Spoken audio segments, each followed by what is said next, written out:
ஹரே கிருஷ்ணா. இன்னைக்கு அத்தியாயம் 18வது துவங்குது. அது முடிவு துறவின் பக்குவம் பற்றி தான் இன்னைக்கு நம்ம பார்க்க போகிறோம். ஸ்லோகம் 1வது. அர்ஜுன உவாச்ச சதந்யாயஸ்ய மகாபாகோ தத்வம் இச்சாமி வேதித்தும் தியாயகஸ்ச ரிஷிகேஷு பிரதக்கேசி நிஷூதன. முழுமுதற் கடவுளை குறிப்பிடுவதற்கு இந்த ஸ்லோகத்தில் உபயோகப்பட்டுள்ள ரிஷிகேசர் கேஷி நிஷூதன என்னும் சொல்லு ரொம்பவும் முக்கியத்துவம் வாய்ந்தது. மன அமைதியை அடைவதற்கு எப்போதும் நமக்கு உதவி புரியக்கூடிய புலன்களின் அதிபதியான கிருஷ்ணரே ரிஷிகேசர். தான் சமநிலையுடன் இருப்பதற்காக எல்லாவற்றையும் சுருக்கமாக உரைக்குமாறு அர்ஜுனர் இங்கே வேண்டுறாங்க. இந்த ஸ்லோகத்தில் இன்னும் அவங்களிடம் பல பயங்கள் இருக்குது அர்ஜுனர்கிட்ட. இந்த பயங்கள் போக எப்போதும் அசுரர்களுக்கு பயங்கள் எப்போதும் அசுரர்களுக்கு ஈக்குவலாக சொல்கிறாங்க. அதனால தான் அர்ஜுனன் கிருஷ்ணரை கேசி நிஷூதனன்னு அழைக்கிறாங்க. ரொம்பவும் பலம் வாய்ந்த அசுரரான கேசி கிருஷ்ணரால் கொல்லப்பட்டவர்.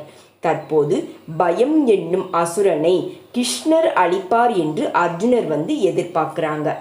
2வது ஸ்லோகம். ஸ்ரீ பகவானுவாச்ச காம்யானாம் கர்மணாம் ஞாசம் சனந்யாசம் கவயோ விதுக சர்வ கர்ம பலாத்யாகம் பிராகுஸ்தியானம் விசஷணக. பலன்களை எதிர்பார்த்து செய்யப்படும் செயல்கள் கைவிடணும். இதுதான் பகவத்கீதையின் உபதேசமும். ஆனால் முன்னேறிய ஆன்மீக ஞானத்திற்கு வழிகாட்டக்கூடிய செயல்களை துறக்கக்கூடாது. பின்வரும் ஸ்லோகங்களில் தெளிவாக பார்ப்போம். குறிப்பிட்ட நோக்கத்துடன் யாகங்கள் செய்வதற்கான வழிமுறை வேத இலக்கியங்களில் கொடுக்கப்படுது. நல்ல மகனை பெறுவதற்காக இல்லைன்னா உயர் கிரகங்களுக்கு ஏற்றம் பெறுவதற்காக சில குறிப்பிட்ட யாகங்கள் இருக்குது. ஆனால் ஆசைகளால் தூண்டப்பட்ட யாகங்கள் நிறுத்தப்படணும். இருந்தாலும் இதயத்தை தூய்மைப்படுத்துவதற்கான இல்லைன்னா ஆன்மீக விஞ்ஞானத்தில் முன்னேற்றம் பெறுவதற்கான யாகங்கள் நிச்சயமாக துறக்கவே கூடாது. நம்ம 3வது ஸ்லோகம். தியாயஜ்யம் தோஷவாதித்யேக கர்ம பிராகுர்மணிஷினக யஜ்ஞதான தபக கர்ம நாத்யாஜம் இதிஷாபரே. வேத இலக்கியங்களில் சர்ச்சைக்குரிய பல செயல்கள் இருக்குது. உதாரணமாக யாகத்தில் ஒரு மிருகம் கொல்லப்படலான்னு சொல்லப்படுது. இருந்தாலும் மிருகங்களை கொல்வது முற்றிலும் வெறுக்கத்தக்கதுன்னு சிலர் வாதிடுறாங்க.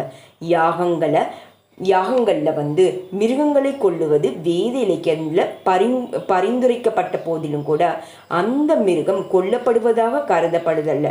யாகம் என்பது அந்த மிருகத்திற்கு புது வாழ்வு கொடுப்பதற்கானதாகும். யாகங்களில் கொல்லப்படும் மிருகம் சில சமயங்களில் புதிய ஒரு மிருக வாழ்விற்கும் இல்லைன்னா வேறு சில சமயங்களில் மனித வாழ்விற்கும் உடனடியாக உயர்த்தப்படுது. ஆனால் முனிவர்களுக்கும் இடையில் இது குறித்து வேறுபட்ட அபிப்பிராயங்கள் இருக்குது. மிருகவதை எப்போதும் தவிர்க்கப்படணும்னு சிலரும், ஒரு குறிப்பிட்ட யாகத்திற்காக என்றால் அது நல்லதுன்னு வேறு சிலரும் சொல்கிறாங்க. யாகத்தின் செயல்களை பற்றி இதே போல வேறுபட்ட அபிப்பிராயங்கள் எல்லாமே தற்போது பகவானாலேயே விளக்கப்படுது. 4வது ஸ்லோகம். நிச்சயம் ஸ்ரோணு மே தத்ர தியாகே பரத ஷத்தம தியாகோ ஹி புருஷாக்ரே திரிவிதக சம்பிரகீர்த்திதக. தியாகத்தை பற்றி வேறுபட்ட அபிப்பிராயங்கள் இருந்தாலும் கூட பரமபுருஷ பகவானான ஸ்ரீ கிருஷ்ணர் இங்கே தனது தீர்ப்பை வழங்குறாங்க. இது இறுதியானதாக ஏற்றுக்கொள்ளப்படணும். வேதங்கள் இறைவனால் அளிக்கப்பட்ட பல்வேறு சட்டங்களாகும். இந்த இறைவன் தாமே தான் வீற்றிருக்கிறார். மேலும் அவரது வார்த்தை இறுதியானதாக ஏற்றுக்கொள்ளப்படணும். தியாகத்தின் முறைகள் ஜட இயற்கையின் இதே போல குணத்தில் அவங்க செய்யப்படுறாங்க என்பதை பொறுத்து கருதப்படணும்னு இங்கே இறைவன் சொல்கிறாங்க. 5வது ஸ்லோகம். யஜ்ஞான தப கர்மே ந தியாஜம் காரியம் ஏவதத் யஜ்ஞோதானம் தபஸைவ பாவானி மனிஷினாம்.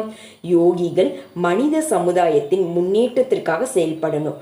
மனிதனை ஆன்மீக வாழ்விற்கு முன்னேற்றுவதற்கு பல தூய்மைப்படுத்தும் சடங்குகள் இருக்குது. உதாரணமாக திருமண விழா இதே போல யாகங்களில் ஒன்றாக கருதப்படுது.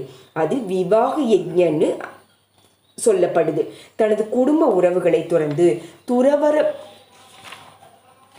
துறவர வாழ்வு வாழ்ந்து வரும் ஒரு சந்நியாசி திருமண விழாவை உற்சாகப்படுத்தலாமான்னு கேள்வி எழுதுங்க. மனிதனின் நன்மைக்கான எந்த ஒரு யாகமும் துறக்கப்படக்கூடாதுன்னு இங்கே இறைவன் சொல்றார். பகவான் ஸ்ரீ கிருஷ்ணர் இங்க சொல்றாங்க இந்த ஸ்லோகத்துல. விவாக யஜ்ஞ என்னும் திருமண விழா மனிதனின் மனசை நெறிப்படுத்தி ஆன்மீக முன்னேற்றத்திற்காக அம்மனதினை அமைதிப்படுத்துவதற்காக ஏற்பட்டது. இந்த திருமண வாழ்வு பெரும்பாலான மனிதர்களுக்கு சன்னியாசிகளுக்கும் கூட உற்சாகப்படுத்தப்படணும்.